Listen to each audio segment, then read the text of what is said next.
2026년 5월 5일 오늘 함께 묵상할 말씀은 창세기 35장 23절에서 36장 8절까지 머무는 자와 떠나는 자입니다. 오늘 본문에서는 야곱의 12아들과 야곱의 아버지 이삭의 죽음, 그리고 야곱의 형 에서의 족보가 등장하죠. 먼저 야곱의 12아들을 나열하고 있습니다. 그런데 이 12아들을 나열하기 전에 그 앞전에 어떠한 일들이 있었습니까? 딸 디나의 사건과 그 사건으로 인해서 아들들의 처절한 복수가 이루어졌고, 그리고 또 사랑하는 아내 라헬이 베냐민을 낳다가 죽음을 맞이했고, 장자 르우벤이 야곱의 첩 비라와 동침을 하는 사건들이 계속해서 일어나게 되었죠. 충격과 슬픔과 공포가 계속해서 이루어지고 있습니다. 그런데 그 직전에 딸 디나의 사건 전에 야곱은 무엇을 경험했었나요? 하나님을 만나 씨름을 하였죠. 허벅지 관절이 끊어지고 다리를 절게 되었지만, 하나님을 대면하였지만 목숨을 부지하게 되었고, 하나님께서 나와 함께 하신다는 그 확신, 확증을 얻게 되었었습니다. 하지만 그 뒤에 계속해서 하나님을 만난 뒤에 계속해서 버티기 힘든 사건들, 사고들이 일어났다는 것이죠. 그런데 이 스토리 라인 안에 야곱의 애도나 분노가 보이지 않습니다. 갑자기 야곱의 아들은 12이니라고 시작하면서 아들들의 이름이 등장하게 되죠. 무엇을 의미합니까? 하나님의 계획이 더 조명되어지고 있다는 것을 보여주고 있습니다.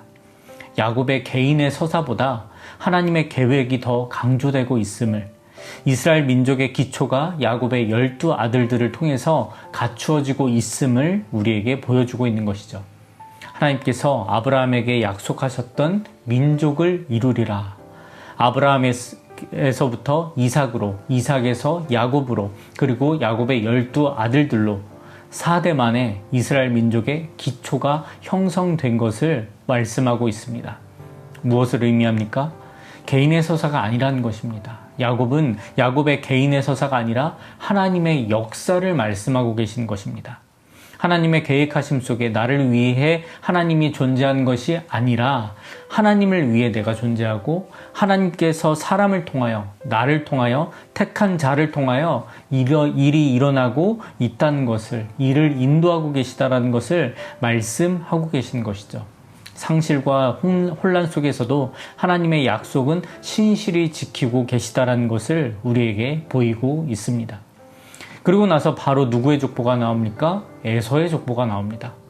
보통 언약의 후사인 야곱의 족보가, 내가 택한 자의 그 가문의 족보가 먼저 나와야 될 것 같지만, 아브라함 때에도 이삭보다 먼저 이스마엘의 계보가 나왔던 것처럼 이번에도 에서의 족보가 먼저 소개되고 있습니다.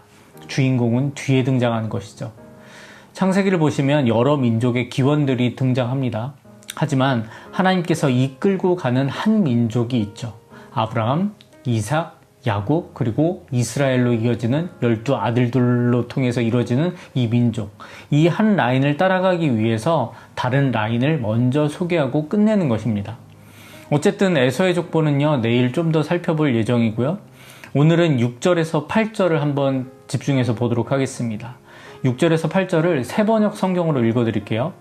에서는 아내들과 아들들과 딸들과 자기 집의 모든 사람과 집짐승과 또 다른 모든 짐승과 가나안 땅에서 얻은 모든 재산을 이끌고 아우 야곱과는 좀 떨어진 다른 곳으로 갔다. 두 사람은 재산이 너무 많아서 함께 살 수 없었다. 그들은 특히 집 짐승이 많아서 거기에서 그대로 살 수 없었다. 그래서 에서 곧 에돔은 세일산에 자리를 잡았다. 에서가 야곱으로부터 떠나려고 합니다. 그 이유가 무엇이죠? 두 사람은 재산이 너무 많아서 함께 살 수 없었다는 것이 이유였습니다. 상상이 되십니까? 저는요, 형편이 어려워서 어떻게든 돈을 벌 수 있는 곳에 각각 떨어져서 사는 것, 이런 것은 참 이해가 쉽고 빠른데요. 재산이 너무 많아서 함께 살 수 없었다? 그런데 그 아래 구절에서 좀 이해할 수 있는 부분이 있어요. 집 짐승이 많아서. 집 짐승, 양과 염소, 그리고 소들입니다. 이들을 잘 키우기 위해서는 초원이 필요했죠. 그런데 지금 이들은 가나안 땅에 있습니다. 하나님께서 아브라함에게 가라한 땅이었죠. 후에 모세에게도 하나님께서 가나안 땅으로 가라고 말씀하시면서 젖과 꿀이 흐르는 땅이라고 말씀하셨었어요. 하지만 가나안 땅의 60%는요, 유대 광야와 네게브 사막으로 이루어져 있습니다.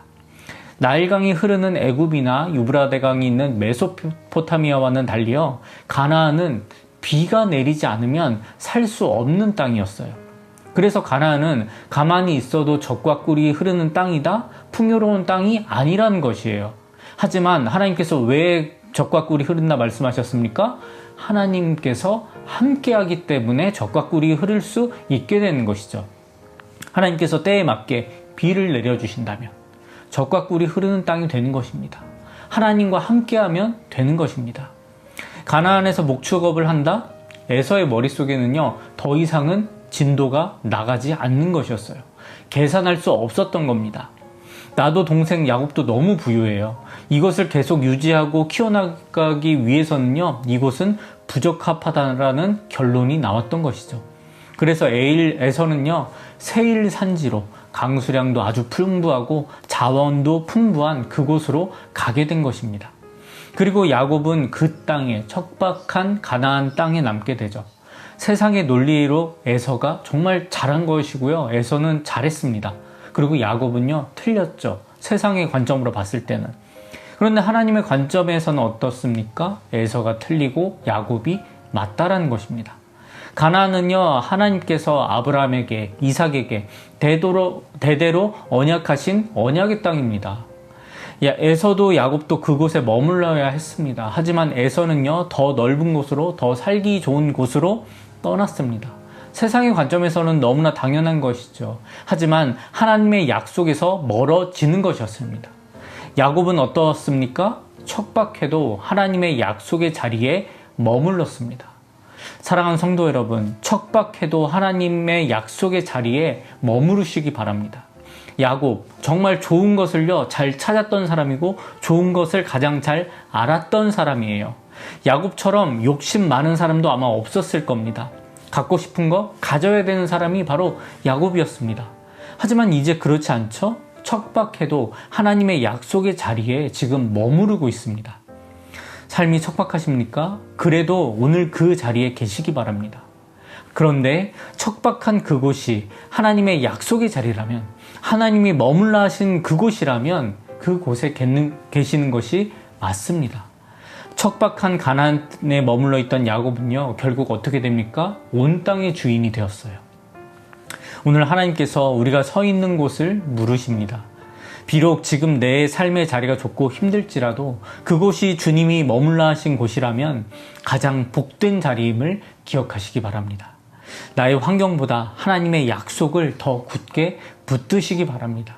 그래서 오늘도 하나님께서 그 약속을 더욱더 신실히 붙들고 지키시는 그 인도하심을, 성령 하나님을 경험하시며 하나님을 찬양하는, 영광 올려드리는 인생 되시기 바랍니다.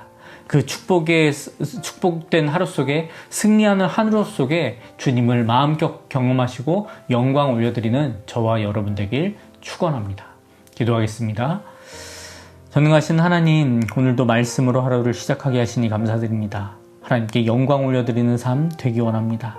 하지만 나의 있는 곳이, 이 자리가 너무나도 척박하고 힘이 들어 다른 곳으로 옮기고 싶고 다른 곳으로 떠나고 싶은 마음이 들 때가 참 많습니다. 하지만 그때에 하나님께 묻기 원합니다.